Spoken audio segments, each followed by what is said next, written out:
Isu integriti yang paling atas. Kalau integriti itu dapat dimantapkan, saya kata insya-Allah itu adalah asas bagi kita menangani isu dadah secara tuntas. Itu tidak timbul isu pun yang kata kita ni mengendurkan operasi kita. Kalau dalam ni kita menyedak web untuk rekrut orang, kolaborasi rapat dengan pihak SKMM lah, PDRM, AADK, kita bergerak sekali. Setiap bulan kita mesti buat operasi MDMA tu dalam web. Saya ingat dia tak web.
Utamanya masalah isu dadah ni bukanlah satu benda yang baru.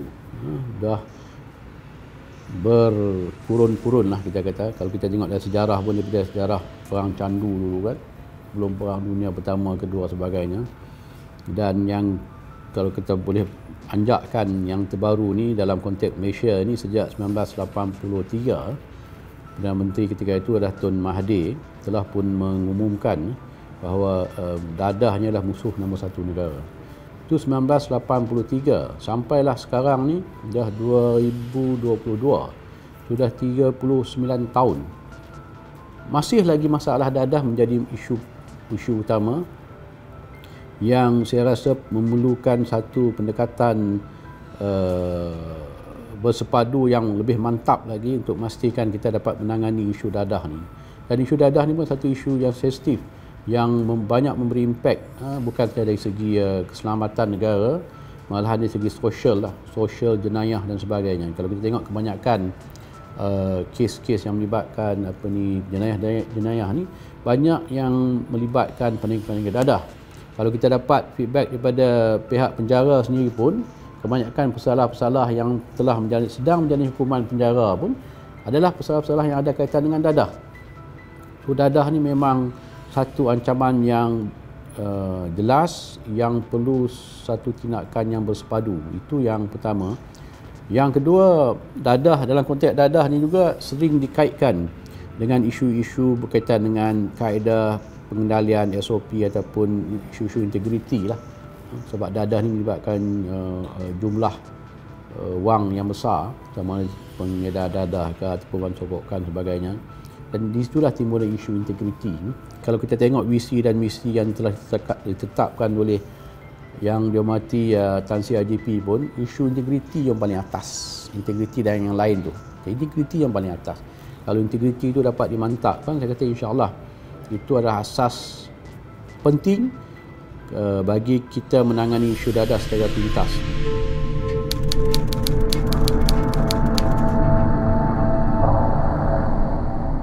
Kita lihat aspek kaedah bagaimana kita menjalankan siasatan, operasi sebagainya. Sebab operasi-operasi berkaitan dengan dadah ni, kalau kita tidak ada intelijen, kita tidak ada maklumat risikan, memang tak akan ada kejayaan. Di situlah asas kepada kejayaan bahagian setan jenayah narkotik ni. Kalau kita tak ada sumber ataupun live sources, kita tak akan dapat menghidu, memantau, mengambil tindakan terhadap elemen-elemen sindiket pengedaran dadah ni lah.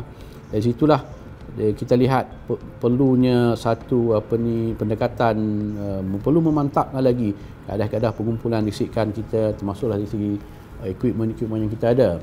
Kita masih lagi berada mungkin di tahun 90-an, tetapi pengendalian dadah ni dah ke depan kita, mungkin dah ke tahun 2050 lah. Kita masih lagi 19 tahun. Jadi banyak-banyak aspek-aspek ni yang saya rasa perlu dilihat secara keseluruhannya, barulah kita dapat menangani isu dadah ni, yang bagi pandangan saya dan pandangan Jabatan Narkotik sendiri pun memang satu isu yang perlu ambil tindakan tegas. Kalau tidak, memang Malaysia ni kita akan meninggalkan pewaris-pewaris untuk memimpin negara ni daripada golongan-golongan yang mungkin dah terdedah dengan dadah ni lah. Kalau itulah yang ada, malanglah nasib kita, negara kita akan hancur.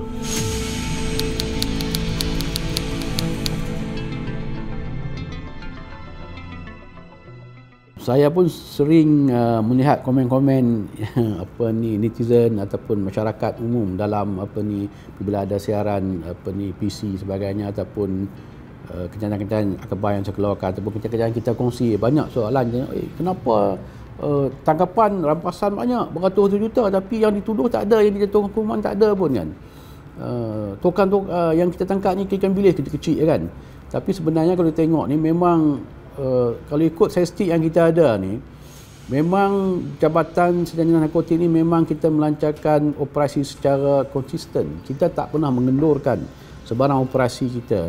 Kita tidak mengenal siapa pun target ataupun sasaran kita. Yang mana terlibat kita akan tangkap. Dah terbukti pun banyak. Berbagai lapisan masyarakat kita tangkap lah.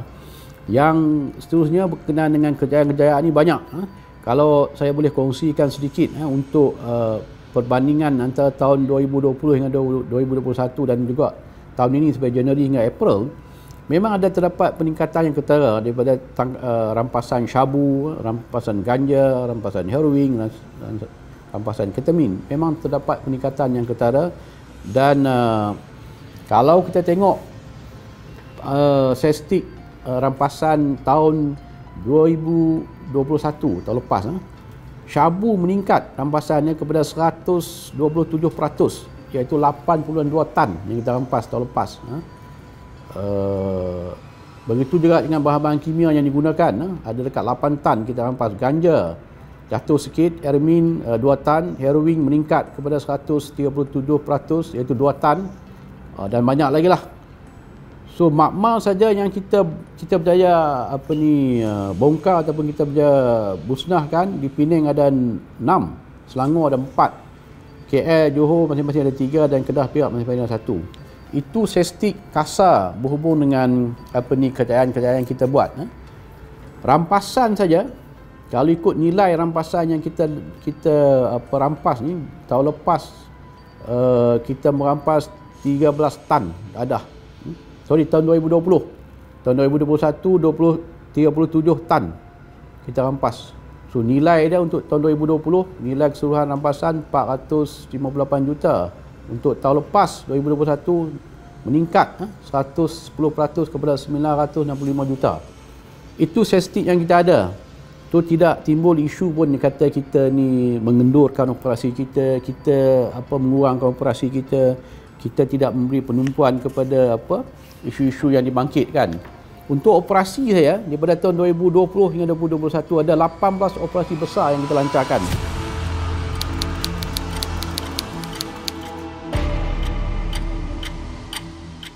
Kita kena lihat bahawa Malaysia ni, kita terletak di tengah-tengah transit tempat. Kalau kat atas tu kita ada Golden Triangle lah, Laos, Myanmar dan juga Thailand. Jadi dadah tu masuk ke sini sebelum sama untuk penggunaan tempatan, tapi kebanyakannya untuk di sudut keluar, sama ada ke Indonesia dan sebagainya. Kalau kita tengok salah satu sebab lagi kenapa Malaysia ni betul-betul menjadi transit ni, nilai, contohnya saya ambil nilai lah, syabu di Malaysia ni 1 kilo 36,000 di Malaysia, tapi kalau dapat di sudut keluar ke Singapura, kita dapat jual dalam RM64,000 1 kilo sekali ganda. Kalau pergi ke Taiwan menjadi 100,000 1 kilo. Ke Australia 300,000 1 kilo. Sini baru 36 kan. Hong Kong 300,000, Jepun 400,000, Korea Selatan dekat 400,000 juga.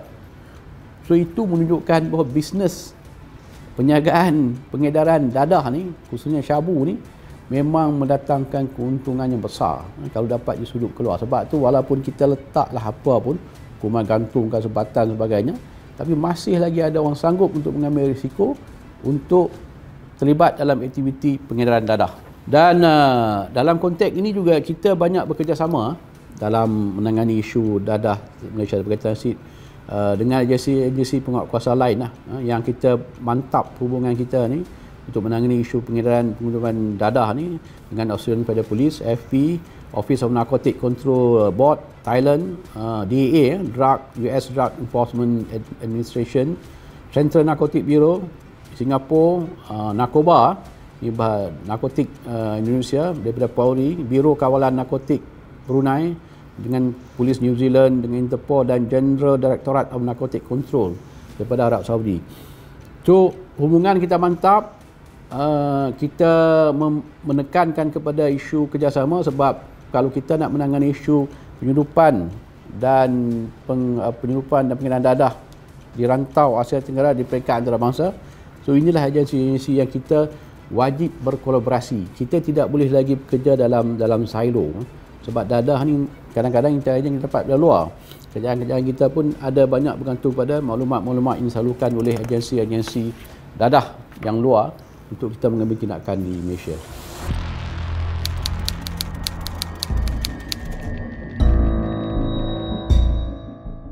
Perkongsian itu antara agensi-agensi asing, tapi pada masa yang sama juga kita juga banyak menitik beratkan kolaborasi dengan agensi-agensi yang dalam Malaysia lah. Antaranya adalah dengan APMM. Kalau tengok APMM banyak buat rampasan. Banyak sudah dadah yang sudut daripada daripada utara Semenanjung yang cuba untuk disudut keluar ke Indonesia. Banyak yang dirampas oleh pihak APMM, pihak immigration, pintu-pintu masuk, AADK, dan juga yang paling penting pihak custom lah. Custom pun dia ada bahagian siasatan operasi narkotik yang banyak juga mencapai kejayaan di pintu-pintu masuk kita. So ini antara agensi-agensi yang tempatan yang kita berkolaborasi. Yang seterusnya dalam konteks dadah juga sekarang ni kalau kita tengok sudah ada, bukan ada trend ni bukan baru dah mungkin dalam 3-4 tahun kebelakang ni banyak dia menggunakan social media lah. Kalau dalam ni kita punya dark web sebagainya untuk sama ada untuk rekrut orang, untuk mengatur operasi penyelundupan sebagainya. So ini juga kita sedang berkolaborasi rapat dengan pihak SKMM lah, sebab ini semua terletak bawah SKMM, untuk kita memantau, untuk kita menyekat laman-laman web ataupun social media punya ni yang berinteraksi berhubung dengan isu-isu dadah. Seterusnya kita juga telah merintis kita punya kerjasama dengan syarikat-syarikat kurier. Banyak juga yang kita nak dadah yang kita rampas di Sarawak, di Sabah, dia menggunakan kurier, kan? Dia gunakan sama ada penerbangan Mars Asia sebagainya untuk mereka menyudut dadah. Minggu lepas pun ada tangkapan rampasan di Tawau sebagainya, di KK. So kita perlu faham bahawa syarikat kurier di Malaysia ni dia ada banyak, selain pada Pos Malaysia ni dia ada 121 lagi syarikat-syarikat yang terlibat dalam kurier ni. Ada peraturan, saya ambil contoh memang dalam banyak kes yang kita dapat tangkap, contohnya kita dapat tangkap di KK, dia gunakan pesawat lah, tapi alamat yang dibagi ni alamat yang tak wujud, alamat yang palsu. Sepatutnya adalah menjadi tanggungjawab syarikat kurier ni untuk memastikan siapa-siapa yang membuat penghantaran sebagainya mesti letakkan alamat lengkap, IC sebagainya, nombor telefon sebagainya. Tapi itu tak dibuat. Kalau pejabat pos okey, tapi yang 121 ni syarikat kurier yang tidak ni, ini yang menjadi masalah kepada kita. Sebab tu saya kata kena ada satu kolaborasi yang mantap.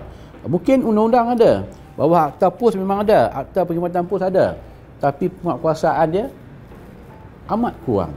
Ini yang kita nak tekankan. Kita telah pun bincang dengan pihak-pihak kurier, syarikat kurier ni untuk memastikan, dan juga pihak SKMM lah, sebab pos-pos ni bawah dia orang, untuk SKMM ambil tindakan tegas untuk mengatasi isu ni.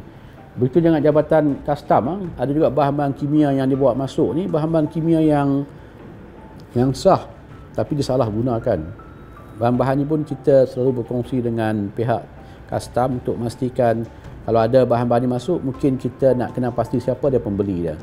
Kita nak tengok ada check and balance, betulkah bahan kimia digunakan untuk industri sebagainya ataupun dijual kepada pengedar dadah. ADK ni adalah dari segi rawatan dan pemulihan. Ingat bulan lepas saya ada panggil satu mesyuarat penyelasan. Saya panggil bersama saya adalah Ketua Pengarah ADK Tuan Sutipno Balun, dan juga semua pengarah-pengarah ADK negeri, dan juga semua Ketua Jabatan Siasatan Jenayah Narkotik satu Malaysia. Saya buat mesyuarat di Bukit Aman. Kita panggil, kita selaraskan. ADK memang rawatan dan pemulihan, tapi mungkin kita dapat berkongsi maklumat dengan dia orang. Contohnya, katakan kita polis dapat kesan maklumat penanganan penggeledahan awal yang baru sekali yang terlibat masih penggeledahan awal, so mungkin kita akan serahkan maklumat ini kepada pihak ADK. Pihak ADK akan pergi untuk mengambil dia untuk program pemulihan secara sukarela. Tapi kalau yang dah kali ketiga terlibat hardcore, itu memang saya akan tangkap lah. So, kita dah berkolaborasi dengan mantap dengan ADK. Kita pun buat op banyak yang kita op tapis 1, tapis 2, tapis 3 ni. Kan ada op tapis lagi lah, tapis 4, tapis 5. Kita gabungkan sekali. Dan saya juga panggil juga ni daripada Jabatan Pembangunan Komuniti dan Generasi Felda. Banyak Felda-Felda di Malaysia yang mana isu dadah ni. So, dia orang pun datang sekali untuk berbincang, untuk berkolaborasi, untuk berkongsi semua maklumat. So, jadi 3 agensi ni, PDRM, AADK dan juga Majlis Belia Felda ni, kita bergerak sekali. Kita dah pun buat operasi dan kita akan teruskan operasi ini untuk memastikan impak tu ada. Saya tak nak buat operasi yang setahun sekali. Sebab tu saya tekankan setiap bulan kita mesti buat operasi. Memanglah ada juga orang-orang yang datang jumpa saya lah.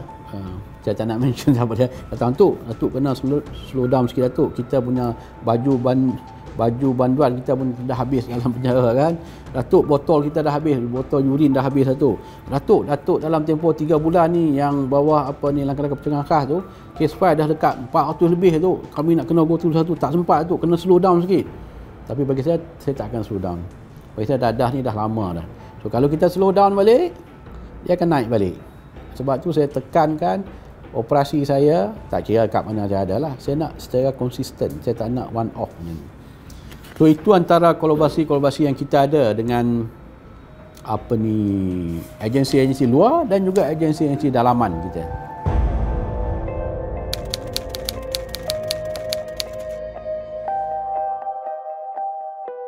Saya tidak menafikan ada dalam kes-kes tertentu yang melibatkan persekongkolan. Mungkin orang yang jaga scan mungkin. Tapi kalau kita ikut logik pun, macam mana dadah tu boleh terlepas. Tapi kadang-kadang dadah tu bukannya dadah tu dia tidak. Kadang-kadang dia letakkan dalam perabot. Dia buat kompartmen yang special ni, di situ disembunyikan dalam speaker. Macam-macam dia buat. Dia bagaimana kaedah untuk mengelirukan scanner dan juga untuk mengelirukan orang yang jaga scanner tu lah. Jadi kalau tidak ada intelijen, memang kita tak akan dapat. Kecuali lah kalau kita setiap barang tu kita periksa dengan teliti. Tapi ada juga kadang-kadang sedikit-sedikit ni orang pun pandai. Dia orang hantar barang ni untuk masuk tu last minute. Untuk 2 jam ni pesawat nak lepas pun dia hantar. Jadi mungkin waktu tu ada sikit kalang kabut sikit, mungkin kita pun periksa sepintas lalu je. Itu teknik-teknik yang digunakan. Tapi bila sampai di sana, mungkin di pihak sana, pihak Sabah dan Sarawak, memang saya tekankan, saya beritahu kat Ketua Jabatan Jenayah Narkotik Sabah Sarawak, pastikan pemeriksaan rapi dibuat di semua pintu masuk udara. Sebab itulah MO yang digunakan. So kita pun ada anjing kita lah, anjing untuk mengesan dadah sebagainya, dan kita pun ada intelijen. Itu salah satu kaedah yang digunakan. Kita kena ingat kadang-kadang tak semua pun yang melalui. Kalau ada mesin scanner pun, scanner kita tak dapat kesan dadah. Scanner yang ada di pintu-pintu masuk kita ni hanya untuk dibuat untuk mengesan kontraben, rokok, arak ataupun senjata api, bahan-bahan letupan. Itu ada. Tak ada, scanner kita tak ada untuk mengesan dadah.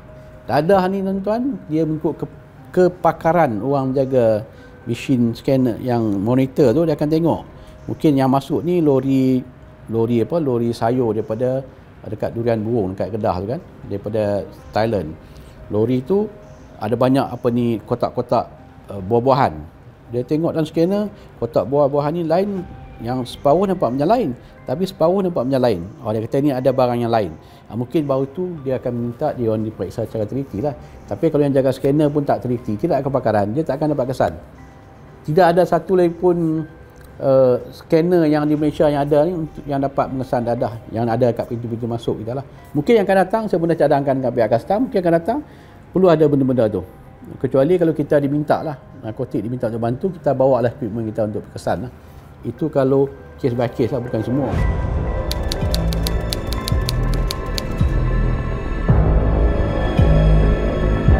Yang pertama kita tengok sedikit-sedikit dadah ni, mereka sering mengubah dia punya modus operandi dia tak akan sama. Dia akan tengok apakah pendekatan yang terbaru yang digunakan oleh Jabatan Narkotik untuk mengesan custom kan, narkotik APMM kan. So dia orang kena ubah. Dia orang buat sekatan dekat sini, dia orang tak buat sekatan dekat ni. Dia orang dah periksa lori sayur, dia orang tak periksa lori buah contohnya kan. So dia orang mengkaji, dan dia orang pun ada banyak pemberi maklumat yang memberi maklumat kepada dia orang lah. So MO dia orang sentiasa berubah. Bagaimana dia orang mencampurkan dadah tu, MDMA tu dalam vape tu, orang jadi kita ingat dia isap vape, tapi dalam tu ada kandungan dadah. So dia orang akan cari kaedah baru, pendekatan baru, modus operandi, sebab dia orang ni sentiasa berubah-ubah. Sebab tu kita pun, PDRM, Jabatan Narkotik pun kena mengkaji pendekatan digunakan. Kita pun kena ada banyak pendekatan baru, equipment baru, taktik baru untuk menangani isu inilah.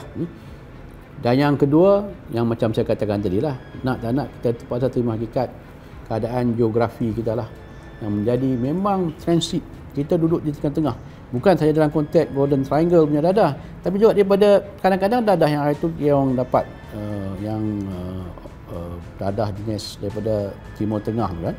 Dadah tu dikeluarkan oleh sebuah negara di Timur Tengah, tapi diekspor di sudut masuk ini, pergi ke Hong Kong, masuk ke kita punya ni, tapi kemudian dia nak patah balik ke negara Timur Tengah.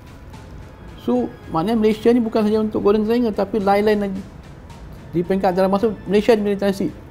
Mungkin kita punya kemudahan ada sebagainya, mungkin Malaysia ni mungkin dia masih dianggap lagi yang tidak, orang kata tak menjadi red, tak menemukan dia punya red flag itulah.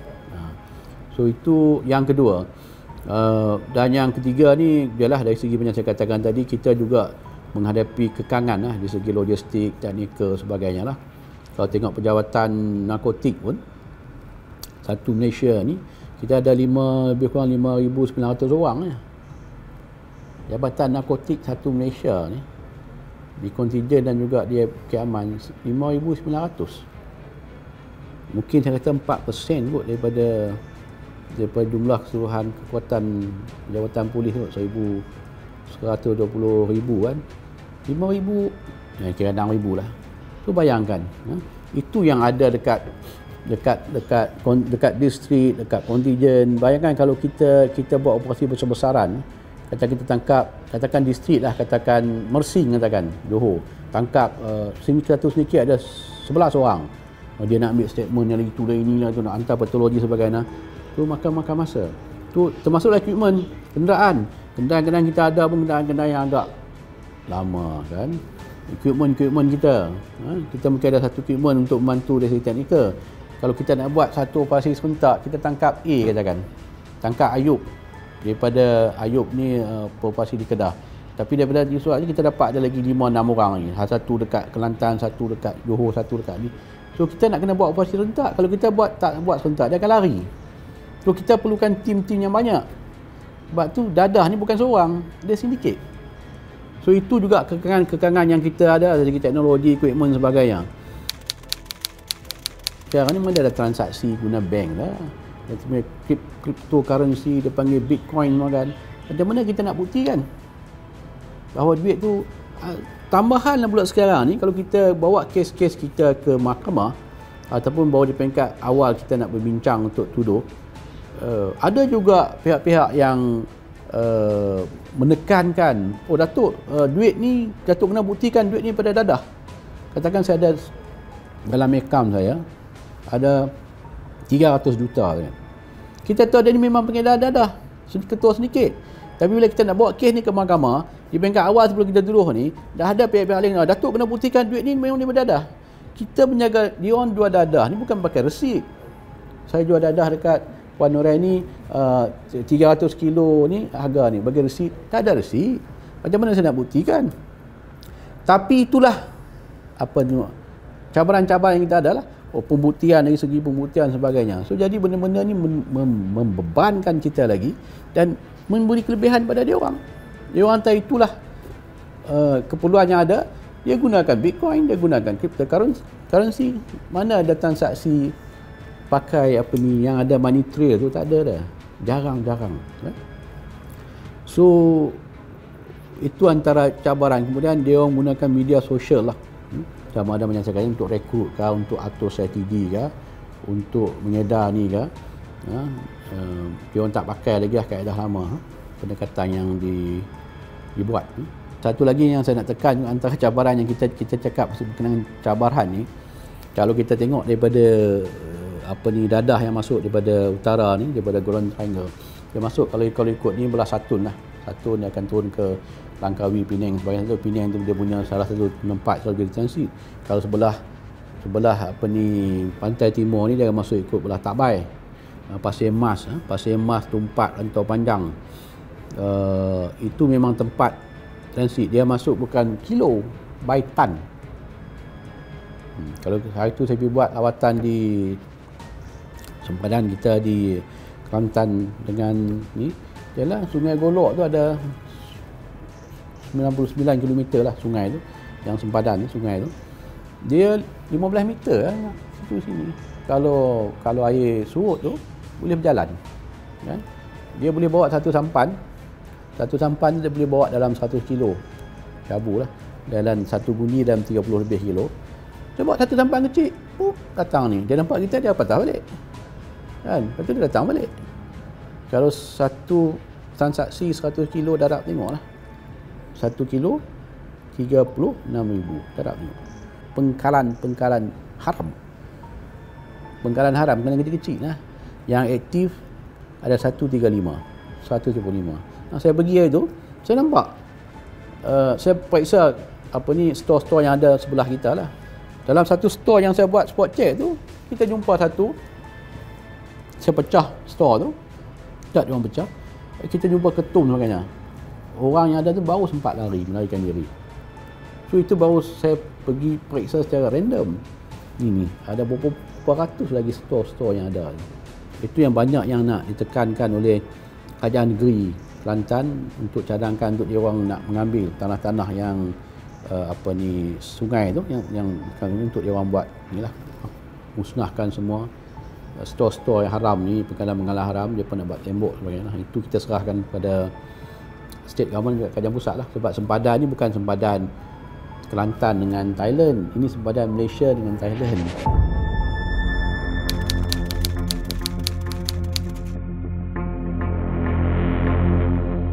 Dia lihat social media sama yang apa teknik digunakan macam scammer semua lah. Dia mana ada guna yang betul kan. Tapi kalau kita nak, sebab tu saya kata dari segi penguatkuasaan tu kena tegas. Sebab itu bawah SKMM kan. Kalau kita tengok ni, kadang-kadang kita kena pasti platform-platform yang digunakan ataupun yang digunakan untuk ni lah, untuk ribat aktiviti data, kita maklumkan dekat SKMM ataupun platform social media tu, dia hanya sekat lah. Tapi tindakan tak diambil. Sepatutnya dia orang sekat dan mengambil tindakan kepada pemilik dia. Itu baru dapat impact. Tapi kalau sekadar kita keluarkan, kita remove ataupun kita sekat, kita block, kita ambil tindakan pun, dia akan tukar lagi. Mungkin hari ini nama Ayub, esok dia tukar nama Nuraini, lusa dia tukar pula nama Abu kan. So orang yang sama. So itu saya kata perlu ada apa tu komitmen tinggi lah di jabatan-jabatan lain, agensi lain yang memang sekarang ni kita tengok bukan dekat dalam konteks dadah, konteks isu-isu lain pun scammer sebenarnya banyak menggunakan, bukan banyak, memang platform social media lah. Kan? Kita ni undang-undang ada, tapi penguasaan tu agak kurang sikit.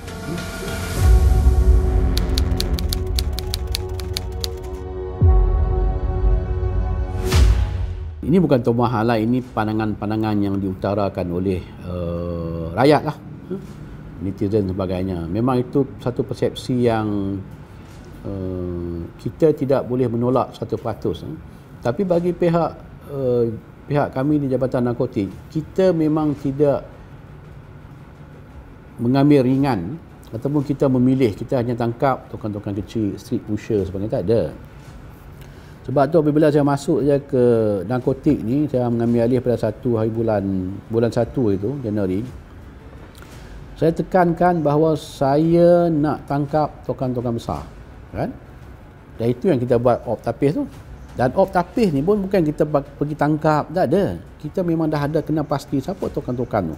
Saya dah arahkan semua negeri, state contingent ni, kita punya ketua setan jenayah narkotik untuk kena pasti. Kita pergi tangkap yang kita dah kena pasti ni. Saya tak nak tangkap penagih dadah yang penagih dadah okeylah kita tangkap. Bukan sekadar kita tangkap yang hardcore. Tapi yang paling penting tokan. Daripada bulan Januari sampai bulan April, tokan dadah yang kita tangkap satu Malaysia 2,100 orang dalam masa 4 bulan. Ini yang jadi orang tengah ni lah, dadah. Dan pada masa yang sama juga, saya tekankan dekat dia orang untuk memastikan kita mengambil tindakan ke atas ketua sindiket. Kita perlu, masyarakat perlu faham bahawa elemen dalam konteks penyiasatan kes-kes dadah ni, dia kena ada 3 elemen ni.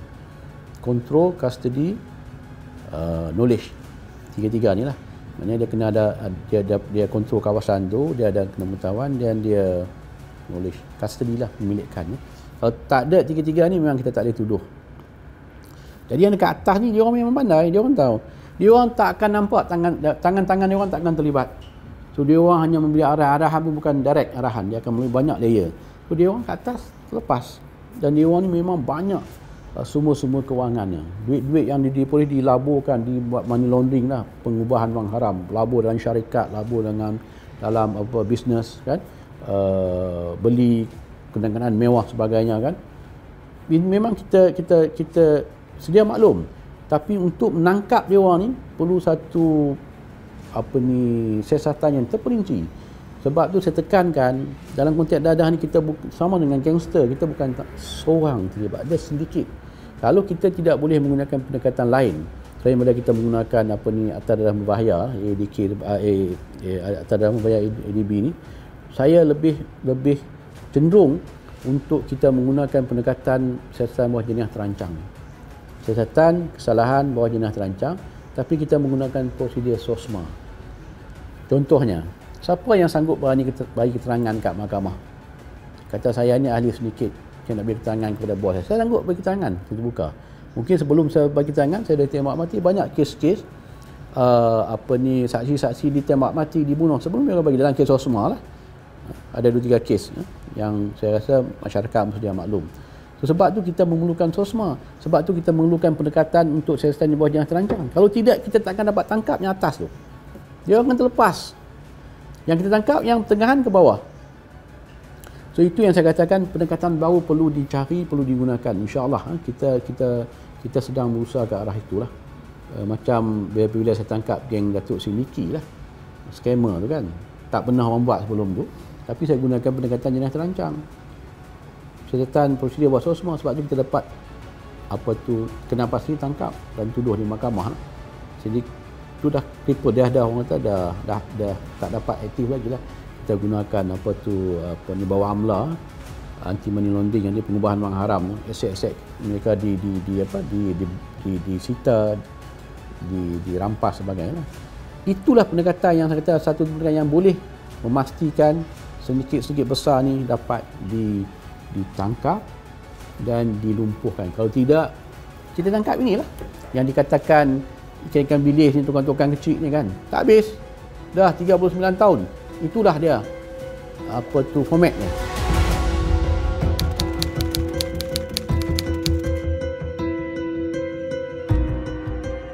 Ada satu dia orang buat dekat apa ni Kedah, satu sindiket satu gangster. Sebelum tu dia orang gangster, kumpulan gangster, tapi dia orang balik pada aktiviti pengendalian dadah. Dia panggil Rusa Boy. Kita dah tangkap. Itu prosedur yang kita guna bawah jenayah terancam, prosedur semua. Ada. Ketua sindiket kita ambil. Perbicaraan tengah berjalan di Kedah. Dia panggil grup dia panggil Rusa Boy, gangster awalnya. Tukar je itu. Ada. Itu pendekatan yang kita akan gunakan insya-Allah untuk memastikan kita dapat tangkap ke atas. Sebab tu kalau kita banyak juga maklumat kita dapat. Macam apa ni Jabatan Narkotik tangkap ni ni kawan ni si anu ni kereta mewah syarikat ada kapal ada semua kan, tak tangkap pun tangkap yang inilah tangkap ikan bilis kan. Tapi sebenarnya kita yang atas pun kita akan usaha, kita boleh bertangkap, kita akan fokus sebenarnya atas.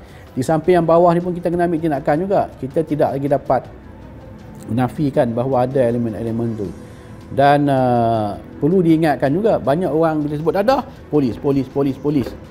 Bukan saja polis yang terlibat dalam isu dadah ni, banyak lagi. Contohnya, apabila kita rampas dadah, kita kena hantar ke jabatan patologis, jabatan kimia.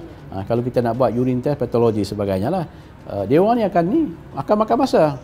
Sebab tu bila kita tangkap, contohnya kita tangkap penagih dadah kan, kita tangkap hari ni, esok dah lepas dah. Ni mesti polis makan rasuah.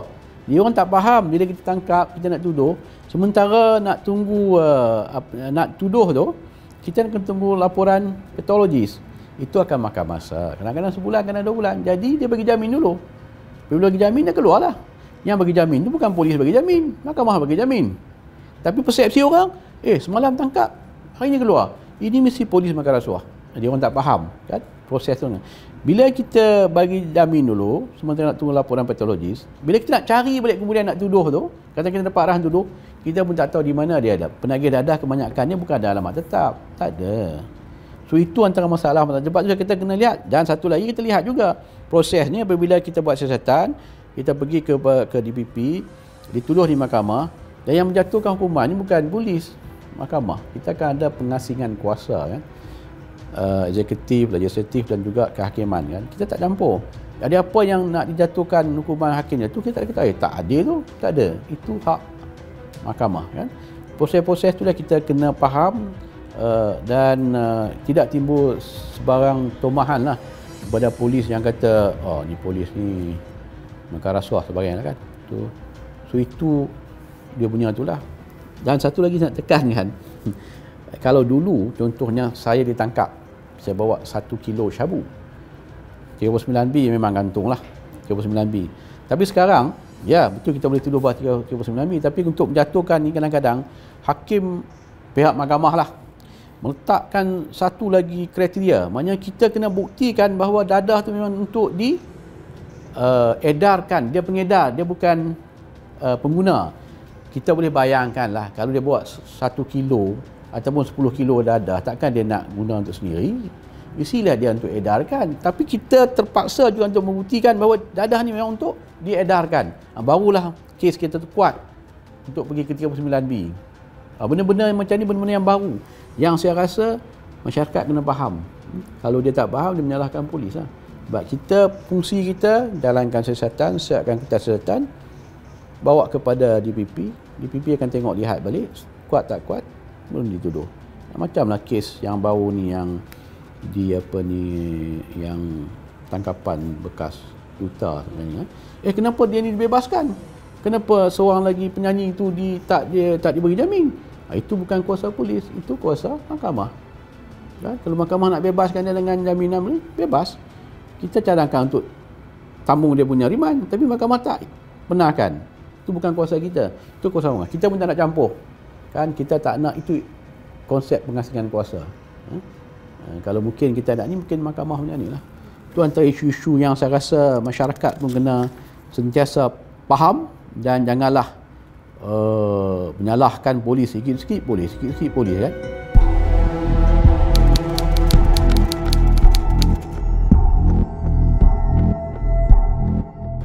Saya tak dapat komen benda-benda melibatkan jabatan lain, saya tak dapat nak komenkan. Apa yang penting bagi saya, sebab tu saya selalu tekankan kepada pegawai saya, kita pastikan siasatan kita ni lengkap selengkap-lengkapnya. Kan kita jangan buat siasatan sambil lewa. Sebab bila kita buat siasatan sambil lewa, siasatan kita hantar ke DPP, dia orang pun bergantung pada kertas siasatan tersebut. Sebab tu saya tak nafikan, mungkin di kalangan pegawai saya pun ada terlibat senaja memastikan kertas siasatan itu tak lengkap. Mungkin ada pun, bukan mungkin tak ada, kan. Tapi apabila sampai di situ, kalau siasatan kita tak lengkap, maka pihak pendakwa raya akan mengambil kesukaran untuk bawa kes tu. Jadi tugas masing-masing dah ada. Saya rasa ialah kalau saya nak cakap bagi pihak Jabatan Kimia, saya pun faham berapa banyak staf Jabatan Kimia ni ada. Kadang-kadang kita pun bersimpati dengan dia orang. Tak banyak staf dia untuk buat ni kan, untuk apa, buat hujan sebagainya. Dia orang pun menyuarakan masalah yang sama kan. Jadi banyak elemen-elemen yang saya rasa kena dilihat secara holistik, secara keseluruhannya. Kontak ada, jangan hanya tengok di pihak polis, tapi tengok juga lain-lain agensi yang terlibat dalam isu dadah ni. Kes-kes dadah, mungkin kita perlukan satu mahkamah khas. Macam ada juga orang kata, ini tangkap 300-400 juta tapi tak ada hukuman pun. Dia tak faham proses pembicaraan memang kes gantung 39B ni kadang-kadang 3-4 tahun. Bukan tangkap hari ni esok tuduh lusa jatuh hukuman gantung, tak. Benda-benda tu masyarakat kena faham lah. Perlu diberi pemahaman.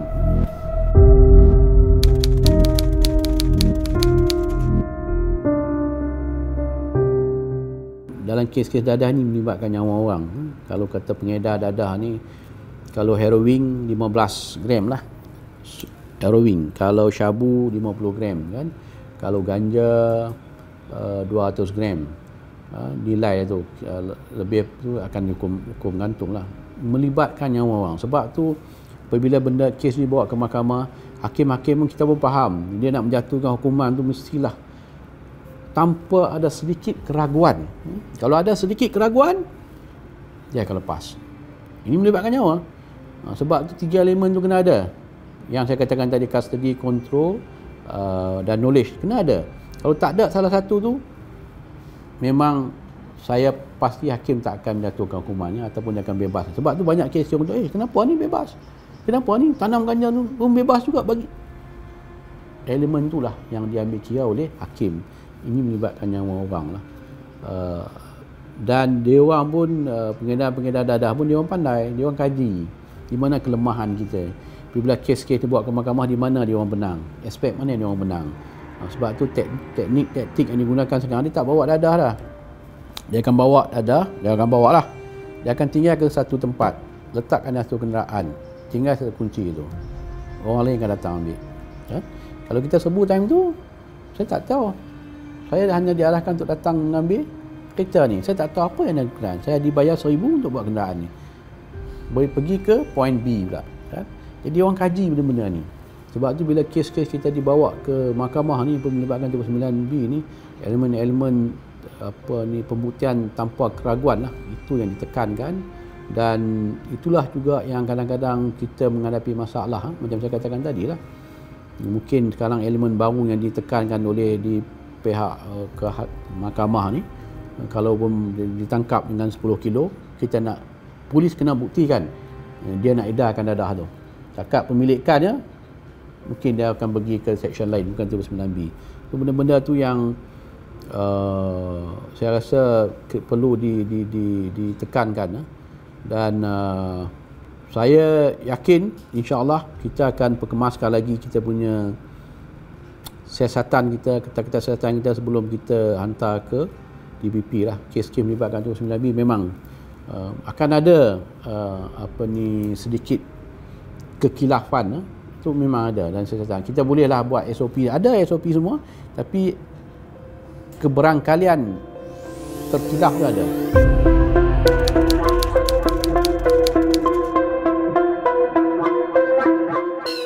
Ini soalan kaitan dengan NGO ni kan.